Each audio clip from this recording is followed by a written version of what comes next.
and I don't know how Bertice, I don't know what you do to ground yourself. Like, that should be the question. What is it that you do when your body is doing what it's doing? Mm. How do you Ye- do that? Yeah, I just discovered that I have a birth defect with my heart. Now, I knew I had an AFib, but the left chamber of my heart that's supposed to come from the left side actually comes from the upper portion of the right side, wraps across, and then comes down, which is crazy weird. So the other health challenges, most of them, are a result of pushing through in spite of. And I think sometimes the pushing through is a part of the problem. I want to tell you about a concept that I just recently, I've always known, I recently heard the word for it, and it's embodied racial deference. It's an unconscious physical behavior of submission and posturing for marginalized individuals adopt in response to systemic racial pressure and demands.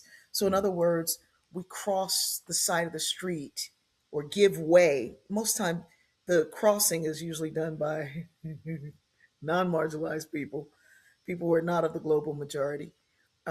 The moving out of the way and giving way to people, right? And I don't do that because I'm really a fan of spatial awareness and studies of space and how people proximity studies and how people use space. So I knew that this was a thing, but this embodied racial deference that we do, you are constantly fighting, embodying the systemic racism. And in a situation where maybe you would say or respond or do, you learn to hold your peace a lot more Wow. in situations where you would want to be able to express yourself. You would want, but you come off as the angry black woman or the angry black man or the angry whatever. And so you embody a great deal. And there are loads of medical studies that say that by the time a black woman gets to 20, she's got the physiology of a 30, 40-year old because of Mm. that suppression. So you're not only embodying, which is why for me, meditation, I wake up in the morning, I do some things, I do some prayer, I make my bed in prayer. I have that whole routine. I have the daily office of prayer. I light an incense and I sit with the names of the folks and the things and the situations and what have Mm. you. And then I wait. I wait to hear what I'm hearing, sit with that, and then I share a story because a lot of that story is about what does the world need. Then Okay. when I'm doing my exercise, I end with Okay. an intentional breathing exercise.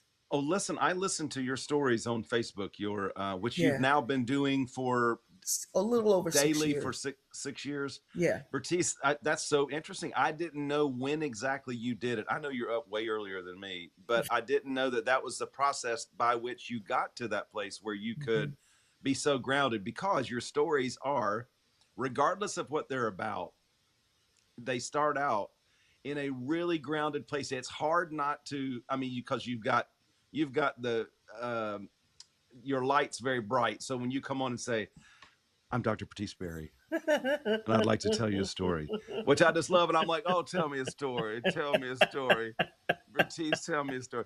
But when you tell the story, it's like I'm already bought in because you're bought in. It's not. Mm, There's a fine line between being performative and being yeah. genuine, like really genuine in a bright way. Mm. So as you're not trying to do anything. No. And Yeah. sometimes the stories that come up, I'm like, what? I don't want to tell that. That's what. And in the telling of the story, and I mean, the stories are anywhere from a minute and a half to 6 minutes. Some days it's an 8 minute story, but that's very rare.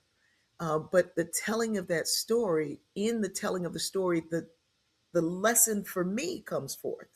Sometimes it comes forth Oh. while I'm telling it. Oh. And then I go do my physical exercise, and at the end, I do a rather really grounding, intensive breathing exercise that Hmm. kind of helps bring it all together. But yeah, embodying hope is something that a lot of people um, do regularly with song and prayer, and it's Hmm. some and it's also a thing that a lot of people don't do. They don't give a lot of thought Right. to how do I become hopeful. It's a muscle Yes. like all others, right? And if Yes. you work that muscle more than others, you'll see the hopeful thing. If you work despair, you'll begin to see despair.